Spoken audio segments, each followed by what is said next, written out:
Spider-Man et Invincible, ces deux super-héros qui partagent des caractéristiques similaires sur pas mal d'aspects, sont extrêmement appréciés de la part des fans. Et un jour, ces deux icônes se sont officiellement rencontrées. Je ne parle pas non d'Invincible et d'Agent Spider, si vous voyez ce que je veux dire, mais vraiment de Spider-Man et Invincible qui ont eu un team-up, une alliance pour pouvoir lutter contre des méchants. Et je vais expliquer cette histoire, cette aventure dans la vidéo du jour. Je suis Ludo du Ludoverse et traiter des aventures d'Invincible et Spider-Man est très important car c'est l'un des crossovers les plus importants, je trouve, de leur petite aventure, étant donné que la rencontre avec Spider-Man est véritablement canon, donc ça s'est véritablement passé, notamment dans les comics Invincibles, et je vais creuser tout ça. J'espère que vous êtes bien accrochés car on est parti pour l'univers d'Invincible, Spider-Man et bien sûr Mark Grayson et Peter Parker. Let's go! Déjà, ce qu'il est bon de savoir, c'est que ce crossover tombait sous le sens, étant donné que Invincible et Spider-Man, ce sont un peu d'une certaine manière les mêmes super-héros. Invincible et Spider-Man ont très souvent été considérés comme étant des personnes qui se ressemblent. Les deux sont des petits jeunes qui apprennent le métier, vivent des moments très durs et très sombres en perdant leurs proches, notamment je pense à la mort d'Oncle Ben ou encore au moment où Omni-Man a totalement défoncé la tête de ce petit Invincible. Et ces deux persos ont eu également leur petite phase assez dark, je parle dans leur manière d'agir, lorsqu'ils ont récupéré leur costume noir. Sachant qu'en plus, Robert Kirkman, le créateur d'Invincible, avait dit qu'il avait créé le costume bleu et noir d'Invincible en s'inspirant énormément de celui du Spider-Man noir. Donc vous voyez, vraiment tout se rejoint. Et même si leur situation, on peut le dire quand même, est assez différente en tant qu'humain et en tant que vie vécue, parce que bon, Mark Grayson, ça reste quand même un enfant assez aisé. Son père, donc Nolan Grayson, était un grand écrivain, il a accumulé beaucoup d'argent, et en plus il a pu être formé par le plus grand super-héros de toute la Terre, vu que c'était son père, donc Omni-Man, et alors que Peter, lui, il a dû se débrouiller tout seul tout au long de sa vie, si on peut dire, il a toujours été dans la galère.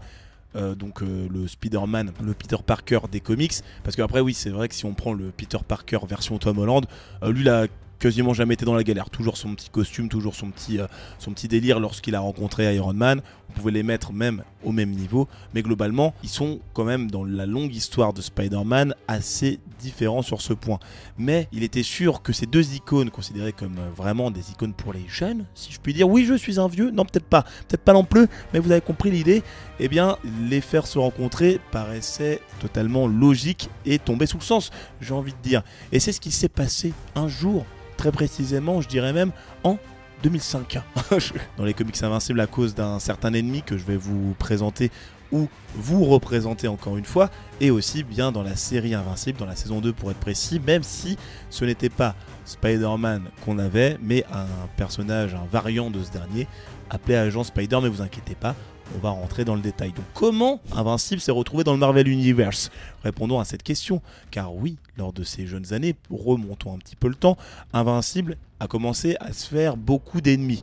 Mais il n'a jamais eu vraiment, au début de sa carrière, un ennemi qui lui vouait une haine féroce, qu'on peut considérer d'ailleurs comme son némésis, son ennemi vraiment qui veut totalement l'éliminer. Jusqu'à ce qu'arrive le personnage d'Angstrom Levy. De base, c'est un humain avec des capacités qui lui permettent d'ouvrir des portails dans d'autres dimensions. Il avait pour volonté, ce personnage, avant qu'il lui arrive un certain événement, d'utiliser ses pouvoirs à bon escient, en souhaitant utiliser la connaissance de tous ces variants, ou du moins d'une grande partie de ces variants dans le multivers, pour acquérir leur connaissance, et grâce à cette connaissance-là, il aurait pu aider son univers ainsi que tous les autres univers. Cependant, et vu qu'on est dans un monde de comics, ça ne se passe pas toujours comme prévu.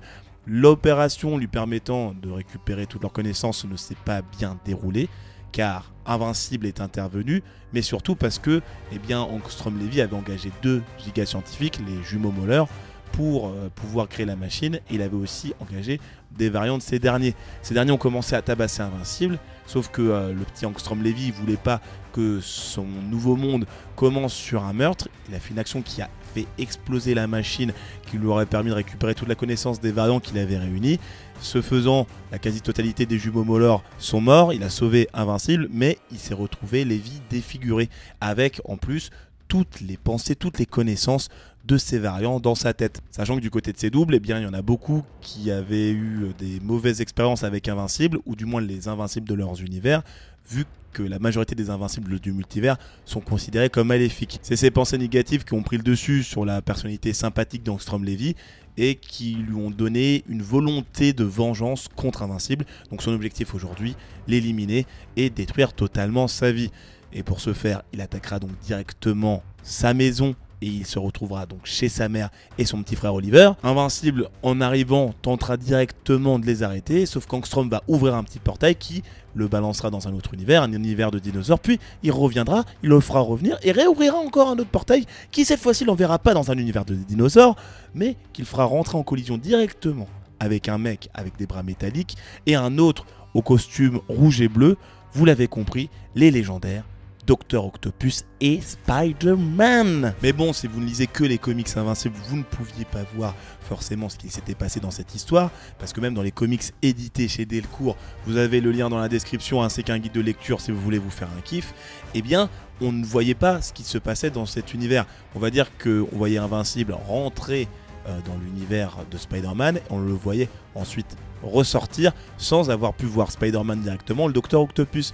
Mais il y a un petit comics qui s'appelle Marvel Team Up Invincible meets Spider-Man ou quelque chose comme ça, qui a raconté toute l'histoire de cette première rencontre entre Spider-Man et Invincible. Et en plus, ça a été scénarisé et dessiné par Robert Kirkman et Cory Walker, ceux qui s'occupaient encore une fois de la série Invincible à l'époque. Mais bon, replongeons dans cette histoire parce que oui, Invincible est donc arrivé dans la dimension de Spider-Man. Il a décidé d'aider le Spidey à arrêter le Doc Ock. Je pense que vous le savez, Invincible il est extrêmement puissant, donc le Doc Ock ne faisait pas du tout le poids. Il lui a envoyé une patate de forain qu'il a fait voler à des kilomètres. Sauf que bon, Spidey l'a quand même engueulé vu que ils n'ont pas pu l'arrêter et le gars peut continuer à faire des dégâts. Et surtout qu'il aura pu aussi Invincible le tuer. Donc ouais, petite remontrance en disant mec fais attention à tout ça. De là que Spidey remarque que Invincible commence à pleurer, il lui dit mais qu'est-ce qui se passe? Et bon, vu qu'on est dans la magie des comics et de la facilité scénaristique, il a commencé Mark Grayson à lui raconter toute sa vie. Comment il a eu ses pouvoirs, l'histoire avec son père Omni-Man qui a tenté de le tuer, comment il s'est retrouvé dans cet univers à cause d'Angstrom Levy. Et on a assisté tout simplement à un mental breakdown d'Invincible, donc qui s'est totalement effondré et qui avait beaucoup de mal à s'en remettre. Et heureusement que Spidey était là pour le rassurer et lui dire bon, t'inquiète, je suis déjà passé par là, je vais essayer de t'apporter un petit peu d'aide par rapport à ça. Mais vu que Mark ne savait pas quand il allait sortir de cet univers, il propose à Spidey de l'aider à arrêter ses méchants. Ils vont alors commencer par le Doc Ock, car il est toujours en cavale du coup, vu qu'il lui a mis une patate, je le rappelle, le petit Invincible. Et pour le repérer, Spider-Man propose à Invincible de se rendre tous les deux dans la tour des Avengers pour voir s'ils ont des infos concernant le Dr Octopus. Bien évidemment, Spider-Man lui présente les Avengers, lui disant que c'est l'équipe la plus puissante de super-héros de tout le monde entier. Il y a aussi les X-Men, les 4 Fantastiques qu'il cite, mais voilà, les Avengers sont vraiment au-dessus de la chaîne alimentaire. En rentrant dans la tour, Invincible rencontre la famille de Peter, donc la petite tante May qui vit également dans la tour Avengers, ainsi qu'MJ, la femme de Peter Parker. Et Spidey décide d'ailleurs aussi d'enlever son masque pour qu'il puisse voir son visage, ce que fait Invincible également. Ils se voient tous les deux masque découvert. Et c'est assez drôle de voir ça parce que quand même, le mec a beau te dire que c'est un gars sympathique, que ce soit du côté d'Invincible ou du côté de Spider-Man, désolé, tu peux pas donner ta confiance aussi rapidement. Là, ils ont vraiment zéro crainte, ils se montrent leur visage. Bon, assez étrange, monde des comics encore une fois, mais allons-y, ça va, ça passe. On va laisser ça comme ça. Mark en profite d'ailleurs lorsque les deux personnes sont parties, donc MJ et Tante May, pour dire que MJ elle est super fraîche. Et Spidey lui dit que bah ouais c'est sa femme. Mark Grayson réagit et dit qu'il a tiré le gros lot et que c'est tout à fait normal vu qu'il est quand même assez stylé et tout. Donc voilà, Peter le kiffe bien par rapport à ça. Puis quelques minutes après, c'est à ce moment que toute la team des New Avengers arrive avec Iron Man, Wolverine, Captain America, Sentry, Luke Cage et Spider-Woman. Oui, vous ne rêvez pas, Mark Grayson ou Invincible si vous préférez a rencontré aussi les Avengers dans cette aventure. C'est assez fou et on a envie de dire que c'est la magie des comics et ça fait plaisir de découvrir ça. D'ailleurs à ce moment-là, Spider-Man fait partie des Avengers, donc je vous montre un des comics New Avengers, c'est dans cette série qu'on voit un petit peu le pourquoi il rejoint les Avengers justement, pourquoi il y a Wolverine également et d'autres personnages. Et je vous mets dans la description un lien si vous voulez commencer cette série qui est assez cool, surtout pour le début. Et voilà, vous ferez un petit kiff aussi. Mais reprenons car de là, Captain America demande à Peter Parker ce qu'il se passe. Peter explique toute la situation, comme quoi Invincible vient d'une autre dimension. Il a envoyé valdinguer Doc Ock et ils sont désormais à sa recherche. Et c'est de là que Peter en profite pour demander des informations sur la localisation d'un gars qui ressemblerait à la description du Docteur Octopus. Iron Man dit qu'il a capté des infos et qu'il entend que la police est confrontée à un gars avec des bras d'araignée métallique qui fait n'importe quoi au port. Vous l'avez bien compris, c'est leur homme. Invincible et Spider-Man prennent la route pour aller arrêter le Docteur Octopus.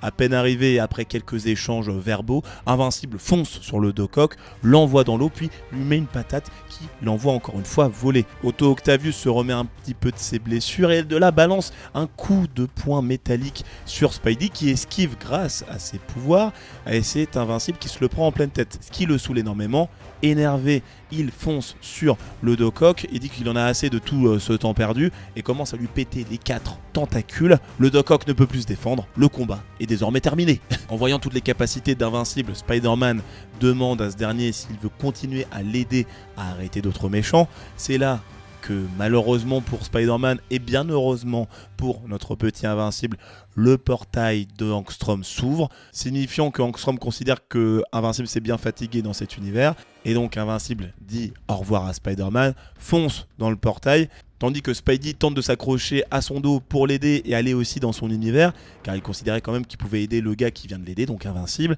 Sauf que heureusement le portail se referme et coupe le câble de Spider-Man, parce que sinon on n'était pas du tout sûr qu'un jour Spider-Man aurait pu revenir dans son univers.